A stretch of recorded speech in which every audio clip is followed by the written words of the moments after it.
disse: se alguém quiser vir após mim, negue-se a si mesmo. Tome a sua cruz, siga-me. Porque qualquer que quiser salvar a sua vida, perdê-la-á. Mas qualquer que perder a sua vida por amor de mim e do Evangelho, olha só, por amor de mim, louvado seja Deus, esse a salvará. Pois, apoia o homem ganhar o mundo, todo o mundo, e perder a sua alma. Algumas Bíblias vão dizer o mundo inteiro, né? A minha fala todo mundo. Porque do que aproveita o homem ganhar todo o mundo e perder a sua alma? Ponto de interrogação, uma pergunta. Ou que daria o homem pelo resgate da sua alma? Outra pergunta. Porquanto qualquer que entre esta geração adúltera e pecadora se envergonhar de mim e das minhas palavras, também o Filho do Homem se envergonhará dele quando vier na glória do seu Pai com os santos anjos. Disse-lhe também: em verdade vos digo que, dos que aqui estão, alguns há que não provarão a morte, sem que vejam chegar o reino de Deus com poder. Deixa a tua Bíblia do lado, meus irmãos. Quem está com sono aí? Vamos espantar a preguiça aí. Está na hora de nós dar glória. A Bíblia diz em Romanos, capítulo 12, versículo 1: apresentar os nossos corpos em sacrifício a Deus, que é o culto racional. O que é culto racional? É um culto com raciocínio. Nós, seres humanos, somos racionais. Os animais são irracionais, né, irmão? Então quem é racional tem raciocínio do que está fazendo. Então o culto não pode estar desligado, tem que estar ligado no trono da glória. Tem que estar ligado nas palavras que o Espírito Santo diz. Pois a Bíblia diz em Apocalipse: quem tem ouvido, ouça o que o Espírito diz às igrejas. Então liga o teu pensamento no trono, apresenta o teu corpo em sacrifício vivo e clame a Deus neste momento. Senhor Deus, Senhor Pai, neste momento, Senhor, como humilde, simples servo do Senhor diante desse altar santo e diante desta igreja, nesta noite de Santa Ceia, Pai, ao qual o Senhor, Deus, campanha, volta, Filho meu, revelado por teus servos, ó Deus, ao qual o Senhor tocou no coração deles, para falar para mim, está trazendo uma palavra nesta noite. Senhor, meu Deus, aqui o Senhor marcou esse encontro, e eu creio que cada alma que está aqui, cada pessoa, Pai, não veio pela sua própria vontade, mas se ela está aqui dentro deste tabernáculo nesta noite, Pai, foi porque o Senhor trouxe ela, Jesus. E porque o Senhor quer falar com eles, meu Pai. Porque o Senhor quer trazer, Senhor, meu Deus, uma palavra ao nosso coração, meu Deus. Pois nós estamos vivendo os últimos dias, Pai. E chega, Senhor, meu Deus, que nós estamos brincando de ser crente. Está na hora da igreja, Senhor, meu Deus, se aperfeiçoar, porque o arrebatamento está próximo, meu Pai. Está na hora, Senhor, meu Deus, daqueles que não conhecem a verdade, conhecer, meu Pai. Pois o Senhor mesmo disse: conhecereis a verdade e ela vos libertará. Meu Deus e meu Pai, cura os enfermos, aqueles que estão com fé neste momento, com enfermidade aí, Senhor, meu Deus, neste momento dizendo: Senhor, me toca, Senhor, me cura neste momento, Pai. Vai curando, vai libertando, Senhor. Eu repreendo agora, Senhor, meu Deus, todo espírito maligno, Pai, com magia, tentarrua, enxugadeira, enxuga morte, enxuga lodo, Maria Mulamba, Maria Padilha, todo espírito das trevas, Pai, toda obra de feitiço, de macumbaria, no mundo espiritual, Pai, que foi feito contra esta pessoa, Pai, repreendo, Senhor, envia anjo aqui, mete a espada agora, Pai, em todo demônio, em toda potestade, Senhor, meu Deus, em toda enfermidade, em toda obra de macumba, Pai, ó Deus querido, em toda frieza espiritual, começa a descer o renovo sobre o teu povo, começa a descer o tua igreja, Pai, para que os teus servos possam ter graça, meu Deus, para buscar a noite, o como, porque vai subir, minha sábia, Deus poderoso, vai tocando agora, Pai, vai tocando o Espírito Santo agora, toca, Jesus, toca, Senhor, meu Deus, das pessoas que estão na live, nos assistindo também, meu Pai, no seu lar, na sua casa, na família, Canande castunte cande rabana shepia nerge mome que vassuria cai chorrepe de cai. Deus, eu sinto a tua glória em nosso meio, eu sinto a tua presença, Pai, e eu creio que nesta noite todos que aqui estão vão ouvir a tua voz, que não seja eu, meu Deus, mas que seja o Senhor, meu Pai. Como disse João Batista, que eu diminui, o Senhor cresça. Assim eu falo nesta noite. Amém e amém, Jesus. Quem sentiu a presença de Deus? Então, meu irmão, pode tomar assento, glorificando ao Senhor Jesus.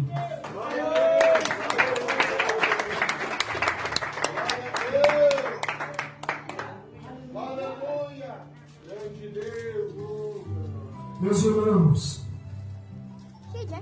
o desejo de Jesus, o propósito de Jesus ao vir à terra era interligar o ser humano com Deus novamente. Pois havia uma profecia em Isaías, no livro de Isaías, capítulo 59, havia uma profecia dizendo que a mão de Deus não estava encolhida, que os ouvidos de Deus não estavam encolhidos para ouvir, não estava tapado para não ouvir a oração.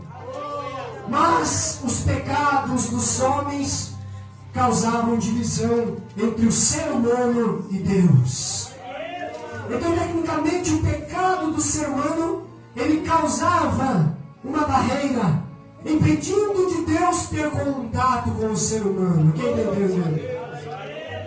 Jesus, olhando isso do céu, vendo que lá no Antigo Testamento era sacrificado uma ovelha branquinha, sem mancha, diante de um tabernáculo, diante de um altar, para os pecados do arraial do Egito. Deus, assim olhando, viu que o povo dele o rejeitou. Por que o povo dele o rejeitou? Porque adoraram outros deuses. Deixaram o verdadeiro Deus para adorar uma imagem feita por mãos humanas, feita por mãos de homens, uma imagem de escultura de um Deus chamado Baal. E um poste ídolo de uma deusa chamada Zera. Também se corromperam com um Deus chamado Dagon, Deus dos filisteus.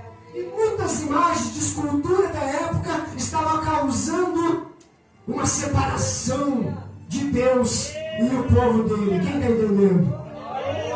Porque para Deus era uma traição, porque Deus era o esposo e o povo de Israel era a esposa. E a esposa estava se prostituindo com outros deuses. Porque, vamos explicar para os irmãos entender, o povo de Israel foi separado por Deus para ser chamado povo escolhido da promessa. Só que dentro, ao redor do povo de Israel, existiam outros povos que traziam outras culturas de adoração e culto a outros deuses para dentro. Aí Deus levantou Jeremias, Deus levantou Isaías, Deus levantou Ezequiel, e todos esses foram mortos pelo próprio povo de Deus. Aí Deus olhou do céu e disse: a quem enviarei agora? Quem irá por nós? Jesus falou: Pai, envia-me a mim, eu irei. Quem sabe eles vão me ouvir. Deus, como diz a parábola, olhou e disse: então vou ver se enviar meu filho. Quem sabe eles ouvem a voz do meu filho, porque é meu filho. Aí Jesus veio.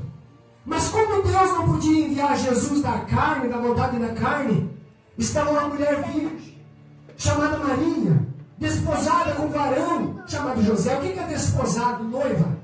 Ela estava se preparando para o casamento ainda. Não havia tocado ainda no seu esposo. mas estavam num pré-casamento, ou seja, um noivado, um desposamento. E ali, o anjo aparece dentro do quarto dela e fala: salve, agraciada, você é uma mulher íntegra diante de Deus, é pecadora, mas é íntegra. Deus, você achou graça diante dos olhos de Deus. E dentro do teu ventre vai nascer um, e o nome dele vai ser Jesus, e ele virá para libertar o povo e será chamado Justiça. Aí ela falou: como que pode acontecer isso, visto que eu sou uma mulher virgem, não tenho tocado em varão nenhum? Aí o anjo falou: o que vai nascer de ti não é da vontade da carne nem do homem, mas da vontade do Espírito Santo. Aí ela falou: eis-me aqui a tua serva, cumpre-me a tua palavra. Aí nasce Jesus. Para quem não sabe, a infância de Jesus não foi fácil, porque desde a infância dele ele já foi perseguido. Já nasceu numa manjedoura, porque estava sendo perseguido por Herodes. Tocou de fugir, porque o anjo apareceu a José e disse: foge para o Egito, porque aí tem um homem que está querendo matar, tanto que matou todas as crianças de 2 anos para baixo para tentar matar Jesus. Então não era fácil para Jesus. Não foi fácil para ele cumprir a missão e o chamado que ele veio à terra para tentar restituir o homem, Deus. Então vai passando o tempo, meus irmãos. Jesus cresce ao lado do seu pai, que era carpinteiro. E aos 12 anos de idade ele já começa a pregar. A Bíblia não relata tantos milagres que Jesus fez no tempo de criança. Mas eu imagino, pelo poder da fé, que desde o tempo de criança já Jesus operava milagre. Porque tem uma passagem da Bíblia que diz assim, que se todos os atos de Jesus fossem registrados, não haveria livros na face da terra para conter as histórias de Jesus. Não haveria páginas para escrever tudo que Jesus fez. Porque Jesus não tinha tempo para ficar comendo churrasco no domingo. Eu imagino que chegava no domingo, Jesus estava no Egito. Jesus estava chorando com os que choram. Jesus estava curando um cego. Jesus estava fazendo uma obra, porque ele tinha preocupação com as almas, meus irmãos. Tanto que quando ele começou a pregar lá, os fariseus, a mãe dele chegou e disse: meu filho, por que você se perdeu de nós? Por que você se perdeu de mim, meu filho? Aí Jesus falou para ela: mulher, você não sabe que eu estou tratando dos negócios do meu pai? Aleluia. Porque Jesus queria tratar dos negócios do pai lá de cima, né? Quem quer tratar dos negócios do pai? Diga glória a Deus. Meus irmãos, nós temos que tratar dos negócios do pai. Que negócio? Ganhar as almas, pregar para as almas, dizer que Jesus está voltando, dizer que Jesus ama eles, meus irmãos. Isso é tratar dos negócios do pai. Passando o tempo, meus irmãos, Jesus começa o seu chamado. Vai a ser batizado um homem justo que não tinha pecado para ser batizado. Por quê? Para deixar o exemplo. Que todos que tivessem pecado deveriam nascer de novo. Ele chega perante João Batista. João Batista é aquele que foi profetizado por Isaías 43, dizendo a no deserto. João Batista agora recebeu um chamado de Deus para preparar o caminho do Messias, Jesus Cristo. Muitos perguntavam para João Batista, dizendo: João Batista, você é o Cristo? E João Batista dizia: não, eu não sou o Cristo. Eu sei que eu tenho o poder de Elias, eu sei que eu tenho a autoridade, eu sei que eu faço muitos sinais, mas eu não sou o Cristo. Mas eu apenas estou preparando o caminho para Ele, porque eu lavo o corpo de vocês para Ele derramar o Espírito. Eu lavo o corpo de vocês dos pecados, mas Ele virá e batizará com o Espírito Santo e com fogo, meus irmãos. Mais forte as palmas para Jesus.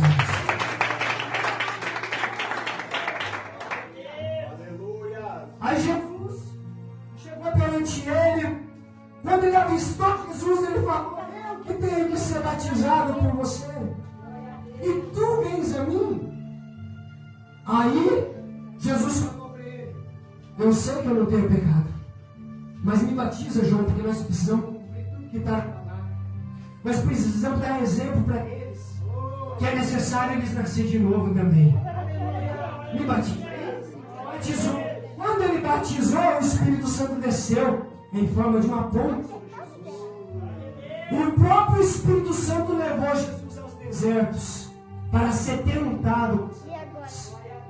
Imagine, o Espírito Santo levou o Filho de Deus para ver se o Filho de Deus é resistir às tentações de Satanás. Porque para deixar um exemplo também que o Espírito Santo, quando o homem aceita Jesus, ele muitas das vezes vai provar se o homem que aceita Jesus vai resistir às tentações de Satanás também. Então tudo é exemplo para a nossa vida. Quem sabia que a história de Jesus ali é exemplo para a nossa vida? Paulo falou assim numa carta dizendo: seja imitadores de mim como eu sou de Cristo. Porque não vivo mais eu, mas Cristo vive em mim. Então, nós temos que imitar esses homens de Deus em boas obras, em boas atitudes. Mas continuando a passagem da Bíblia, Jesus era no deserto. E o diabo viu que ele estava com fome, porque já fazia 40 dias e 40 noites que ele não tomava um café. Fazia 40 dias e 40 noites que ele não almoçava, que ele não jantava, que ele não bebia um copo sequer de água, meus irmãos. Você já pensou nisso? E hoje em dia, a igreja jejua até meio-dia. Hoje em dia, o povo de Deus jejua até meio-dia ainda. Ai, meu Deus, não vejo a hora de dar meio-dia para entregar o meu jejum. Jesus ficou 40 dias e 40 noites. Meus irmãos, nós temos que jejuar mais, meus irmãos, fazer mais para Deus. Porque o macumbeiro fica 7 dias. O macumbeiro fica 7 dias, 7 noites para destruir um casamento, sem comer, para descer alguém à sepultura. Por que a igreja não pode orar um dia inteiro sequer? Jejuar um dia inteiro para Deus. A igreja tem que voltar a orar e a jejuar para ter poder de Deus na terra. Porque nós somos a luz do mundo e temos que iluminar. Mas tá, né? Jesus agora começa a ser tentado pelo diabo. E o diabo, a primeira coisa que ofereceu para ele foi dinheiro, riqueza. Porque pensou que Jesus se corrompeu com isso. Pensou que Jesus estava agarrado nas coisas da terra. E Jesus não, ele veio do céu. Ele disse: o meu reino não é daqui, o meu reino é de lá.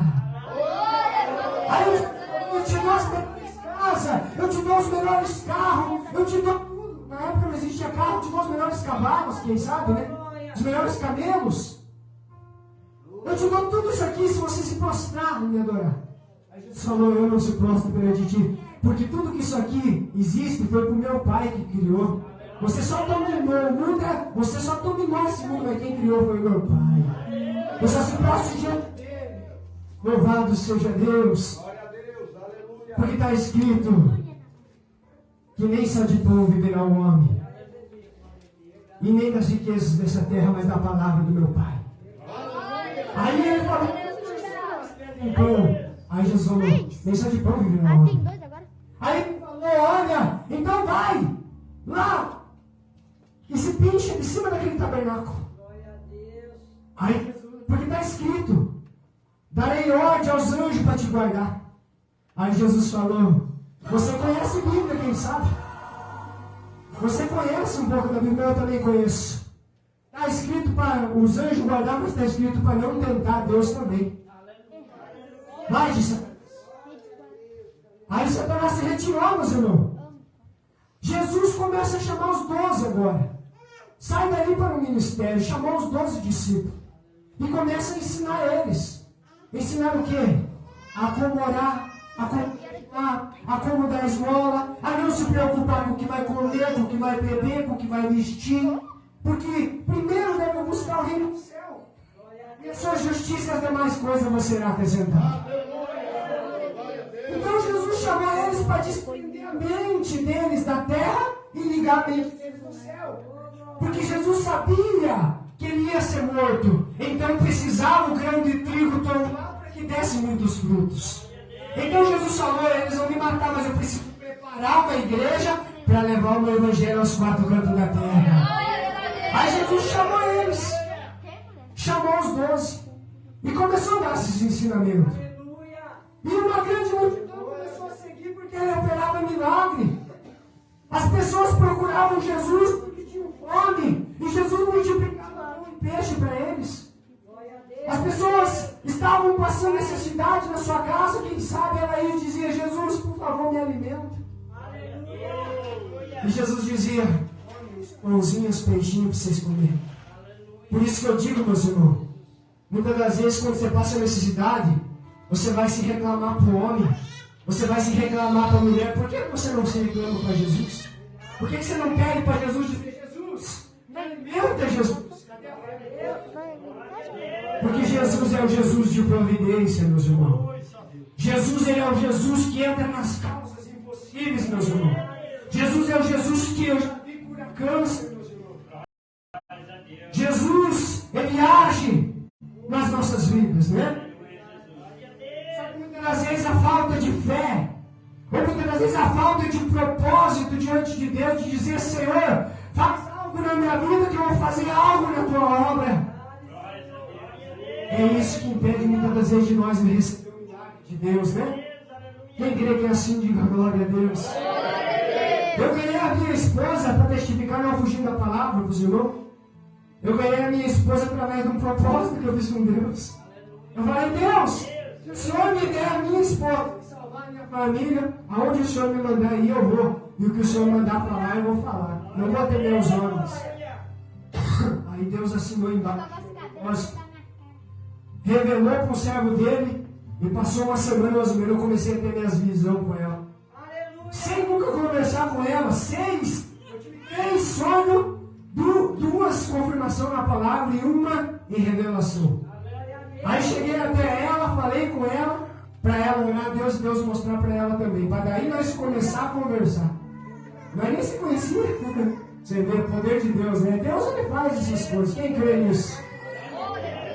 Mas chegou uma hora que os discípulos estavam tudo ao redor e aquela multidão vinha atrás de Jesus. Vinha por causa do milagre, vinha por causa do alimento, vinha por causa que gostava dos ensinamentos, gostava dos abraços que Jesus dava, porque Jesus abraçava com muito carinho a multidão. Mas chegou uma hora que Jesus testou a multidão.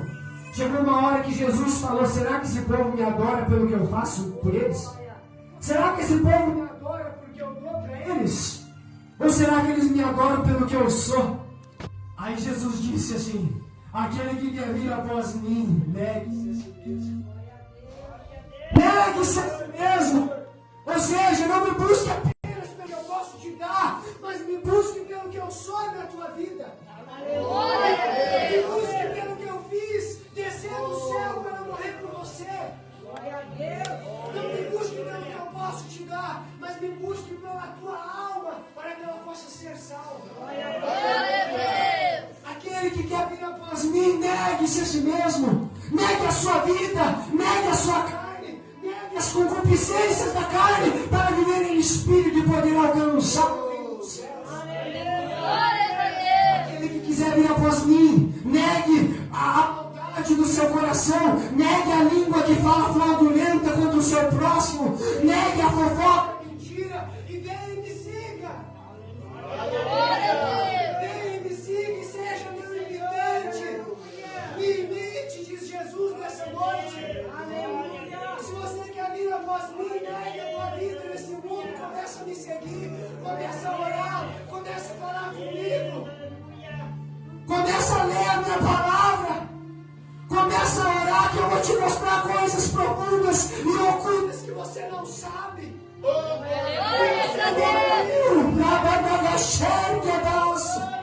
Que você nunca viu, teus olhos vão ver.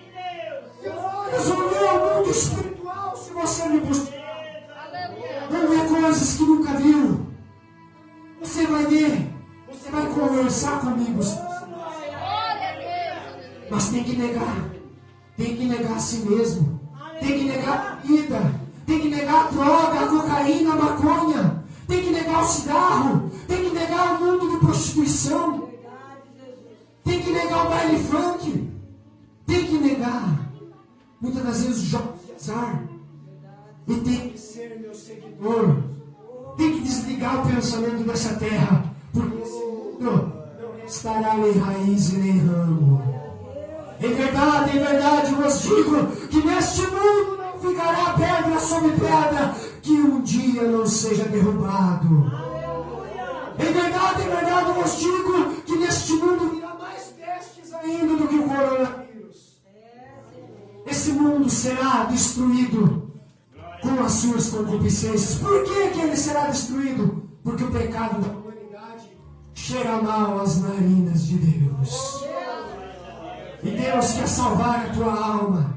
Mas é preciso negar a si mesmo. Porque aquele que tentar salvar a sua vida, perderá. Ou seja, as pessoas que se preocupam apenas com a vida aqui, vai perder a vida lá.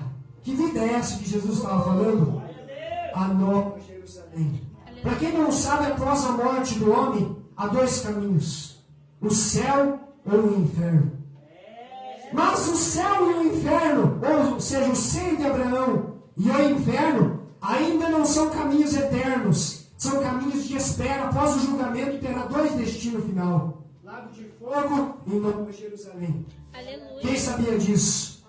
O inferno, as pessoas que estão agora morrendo sem Jesus, queimando no inferno, eles não vão ficar no inferno eternamente. Eles um dia o inferno dará aos mortos que nele há, para o juízo de Deus.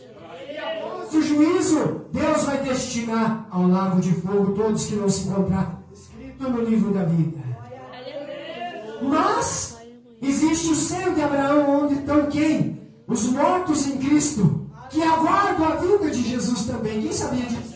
Quem sabia que os que morreram? Tem pessoas que falam assim: Jesus não voltou, mas Jesus já voltou para aqueles que morreram. Não, é mentira.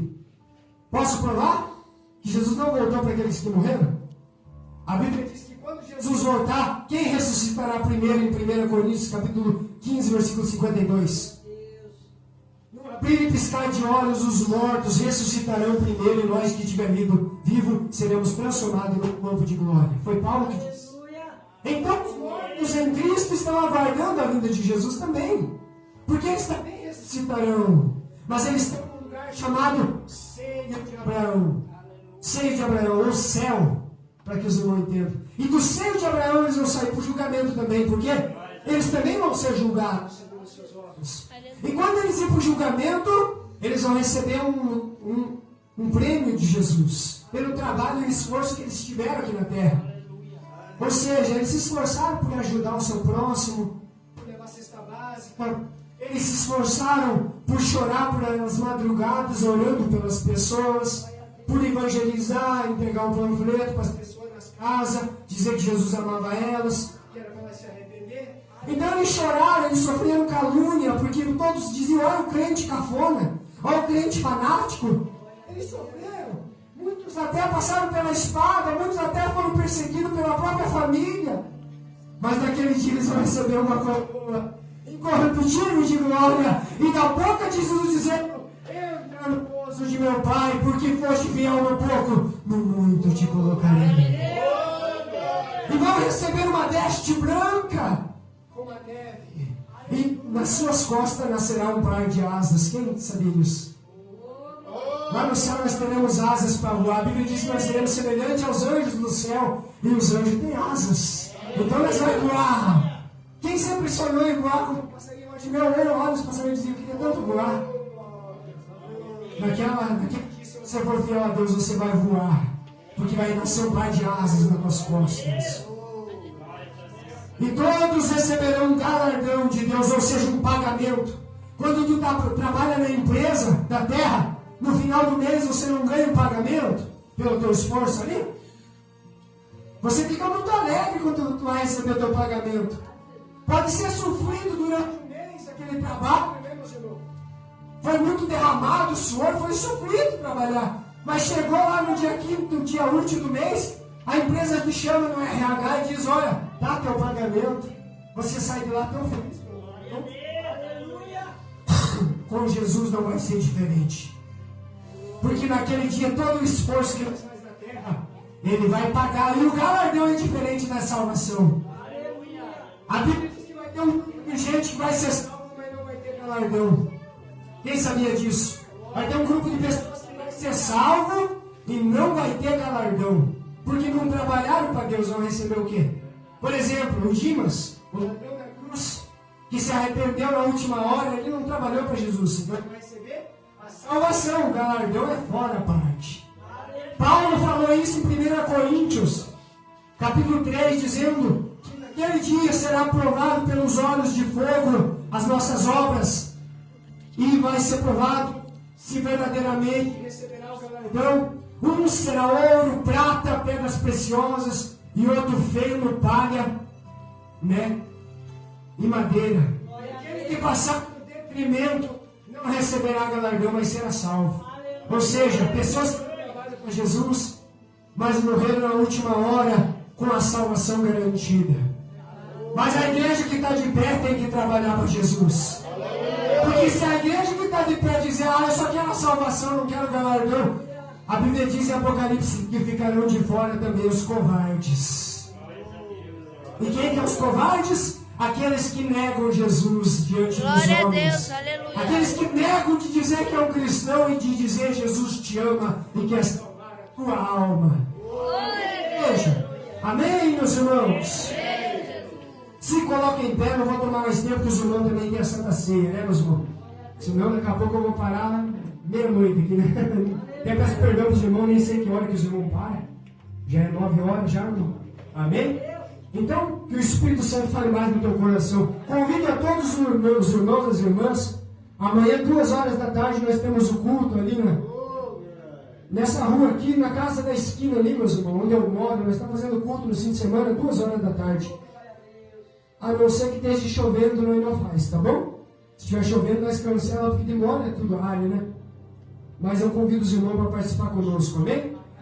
E que Deus abençoe e agradeça a oportunidade em nome de Jesus.